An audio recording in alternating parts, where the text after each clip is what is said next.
Hey guys, how's it going? This is Natnator. Welcome back to your weekly dose of creepypasta. Work's been busy lately and I'm so glad it's the weekend. Hope you all have an awesome one, by the way. Just want to note that while I was recording this story, there's been really heavy rain just bucketing down. I'm gonna do my best to silence it, but just be aware you might still be able to hear it, so I do apologize in advance. Now before we jump into that, I want to thank the members of the Coven over on Patreon. Shoutouts as always to The Disciples, Tiffany, Backwards D-Dog, Vera Ohio, Teddy Dog, Patrick White, Bagger Puff, Bubbly Panda, Sammy Sammer, Auntie Pat, and Occupied America. Thank you for yet another month of incredible support. You guys are fantastic. I really appreciate you.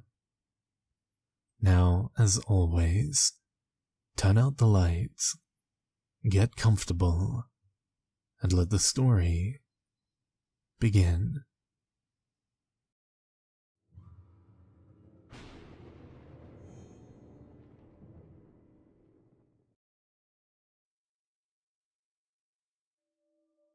The ladder hadn't been there this morning. Of this, I was certain. Nor had it been there before in all the time I'd known this house. And it's not that I don't know it well. It used to belong to my grandparents, and I spent many a summer here. I know the building inside and out, every nook and cranny, as only a child possibly could. I know this ladder doesn't belong here, that the house doesn't even have an attic. The slope of the roof, a roof I almost fell from on more than one occasion during my early teens, is too shallow to offer anything in the way of storage space. That's why I keep so much junk in the basement. Rarely, but still occasionally, appliances, holiday decorations, and furniture I simply couldn't bring myself to part with when I inherited the place. And yet, there it was in front of me. A ladder, its gnarled wooden rails thoroughly at odds with the upstairs landing around it. It was carved roughly from some dark, almost black wood, not a variety I recognized, although I don't claim to be an expert on wood. I'd seen enough horror films in my time to know what would happen if I were to go up there. Although, I didn't let that stop me from taking a look up. Standing in front of the impossible hatch in my ceiling and tilting my head back, I saw rafters, insulation, more or less what I expected to see. Deciding there was nothing to fear, I decided to make my way up there. With the benefit of hindsight, I can honestly say this was the worst decision of my life. As I passed through the rectangular aperture above me, I felt as though I was moving through some form of thick gel, rasping against my skin and stinging my eyes. I closed them and continued, feeling blindly until I felt my head come free of the strange sensation. I opened my eyes. The room I found myself in was dark, lit only from a circular window on the far wall. The weak beam of light did little to illuminate the place, not reaching far enough to show me any walls beside the one the window was nestled in, which was made of the same dark wood as the ladder, this time cut into rough, splinter-filled planks. There was a curious smell to the place, although it was faint enough that I couldn't quite place it back then. I crept over to the window, reasoning that a peek outside wouldn't hurt. I expected to see the familiar lawn, the familiar street, the mailbox sitting in the ground at a slight angle. I still recalled catching that with my car 2 weeks ago. The oak tree, which still had a homemade swing attached. The bird bath, the gravel driveway, the field across from me. More or less, the American dream incarnate, really. Instead, what I saw was impossible. The images never truly left my mind. Low in the pitch-black, starless sky was an eclipsed sun, a halo of light, almost white, but with a purple tint. This narrow disk illuminated a wasteland, a cruel parody of the world across from me. The oak tree, a fungus-encrusted stump. The bird bath, a heap of rubble. The field across the road, nothing but black, withered, long-dead stalks. I tore my eyes away, finding they had adjusted to the semi-darkness. I could make out the room a little clearer now. Clear enough to see several mounds of rags and crates, along with furniture, or at least what looked to be furniture, covered by dust sheets the same purple-tinted white as the sunlight in this impossible place.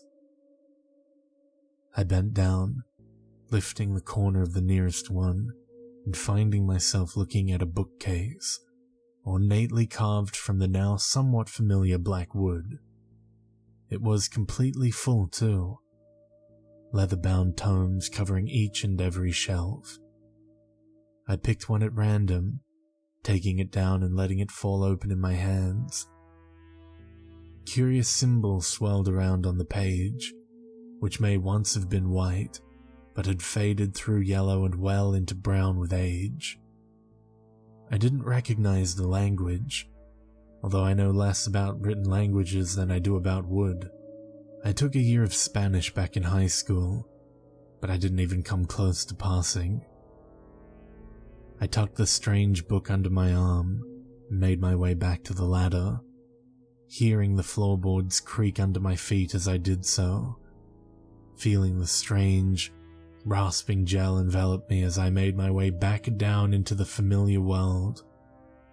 The book was still with me.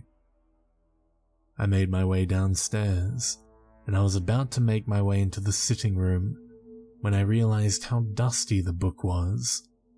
Clearly, the dust sheet it was under hadn't worked. The dust was just as wrong as everything else from above the ladder. Rather than being grey or grey-white, it was a reddish-brown, almost rust-colored.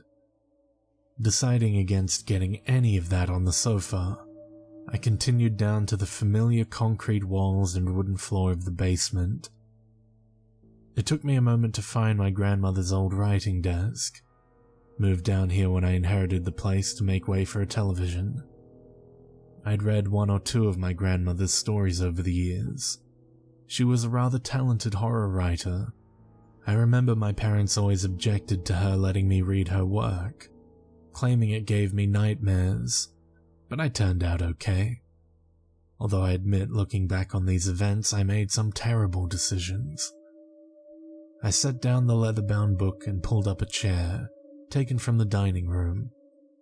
I ate enough microwave meals to not need more than 1 or 2 chairs in there, and so the remaining 4 were down here.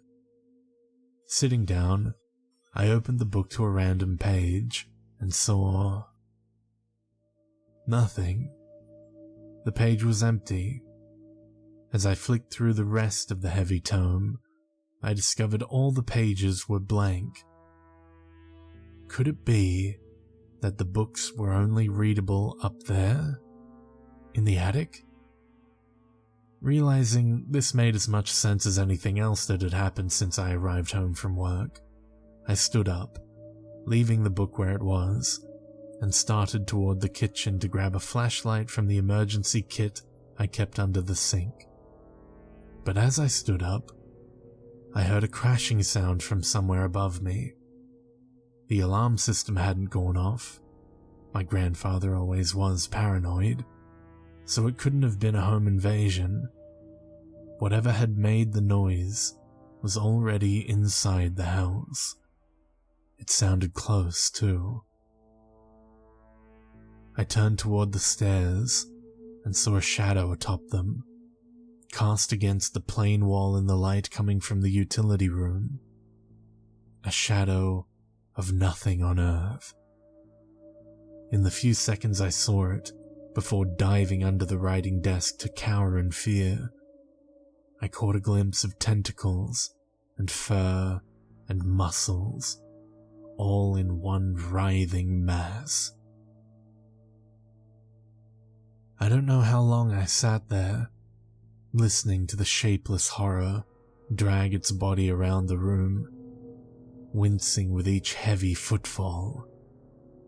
I was crammed into that space, eyes wide, fighting the urge to vomit as the stench of decay crept into my mouth. The footsteps grew closer, and it passed right by me. I heard its breath, ragged and continuous, as though it were coming from several mouths connected to several sets of lungs. I looked away as it drew near, hearing the chair scrape against the floor, feeling the wooden legs press against my body, hoping the creature wouldn't think to look under the desk. After what felt like an eternity of fear and the stink of decay, I heard it moving away again and allowed myself to let out a slow, silent breath. It still sounded near, though. I didn't want to risk peeking out from under the old writing desk. Not until after I heard the heavy footfall on the stairs back out of the basement. And even then, I sat there for a few minutes, rooted to the spot. Standing up and stretching, I realized the book was gone. The wood of the desk had darkened where it had been, and the smooth surface around it was covered in scratch marks. I crept back out of the basement, weaving my way past furniture and boxes of decorations and my father's old toolbox. I paused at the last one, picking out a heavy wrench and slotting it into my belt.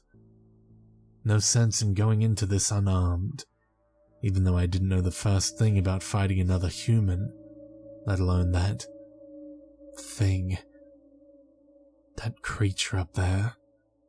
I know this was as bad an idea at the time as it is in hindsight. The fact remains, though, I didn't want that thing, whatever it was, in my house. Creeping my way through the house to the kitchen, listening for the sound of footsteps, of rattling, continuous breath, hoping I wouldn't encounter that stench again for as long as I lived. I made it back up to the ladder without encountering the creature again. I couldn't tell whether that creature was up there, but if it was, I thought as my hand went for the wrench, I was as ready to deal with it as I would ever be. The rasping sensation against my skin was familiar now, and I knew to keep my eyes closed. Opening them after reaching the impossible attic, I took a cautious look around, checking for that formless horror, before pulling up the rest of my body. The room was empty, save for the furniture and crates. I reached for the flashlight and flicked it on. The first thing I noticed was the lack of a window. The wall itself had changed, plain concrete rather than wood paneling. And as I cast the flashlight's narrow beam around the room, examining the assorted crates and dust sheet-covered furniture, I found the bookcase once again and saw the empty space where that curious tome, filled with swirling symbols, had been. I picked up another book at random, holding it with one hand and shining the flashlight on it with the other, letting it fall open at a random page once again. The instant my eyes fell upon the page, I felt my mind begin to expand, felt it fill with strange and impossible concepts, images of a world beyond our realm of understanding. The laws of reality as we know it don't apply there. It wasn't until later that I would come to realize that there was, in fact, here. Letting the book fall to the floor with a resounding thud, I turned to leave, only to see the ladder was no longer there. I scurried over to where it had been, and found only smooth, dark floorboards. No place where a hatch could have been. I realized I was trapped in here. Hoping to find some other exit, I began searching the room, frantically tearing down dust sheets, searching under furniture, until I found something familiar. The wooden surface was pitch black, same as all the wood in here, but the dimensions were familiar. What gave it away, though, wasn't the size or the shape or the fallen chair lying beside it.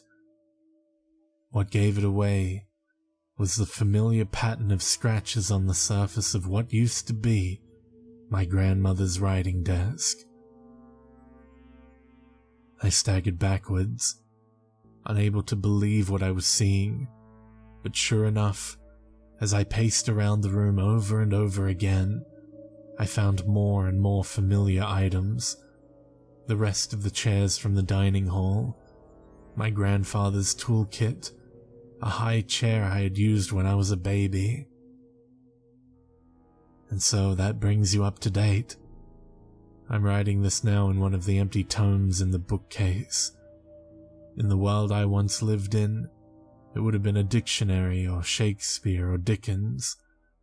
My grandparents were the proud owners of several vintage novels, and though I knew I would never read them, it just didn't feel right selling them. Holding a pen is in itself a challenge now. I can already feel myself beginning to change, feel my skin split and crack day by day as I become what I most feared. It wasn't until I found I had an arm capable of holding a pen that had once been in my shirt pocket that I realized I could make some record of what happened to me. After all, I won't be able to tell it for much longer. Thinking is already in itself a chore, and in the time since I started this, the wood paneling on the walls has begun to return, and even as I write, I can see the circular window beginning to form once again. I wonder how long I have before I truly become that creature, before the ladder appears once more in my life, and above all else, I wonder where the monster I become goes after the human I once was ascended that ladder, that impossible ladder, for the final time.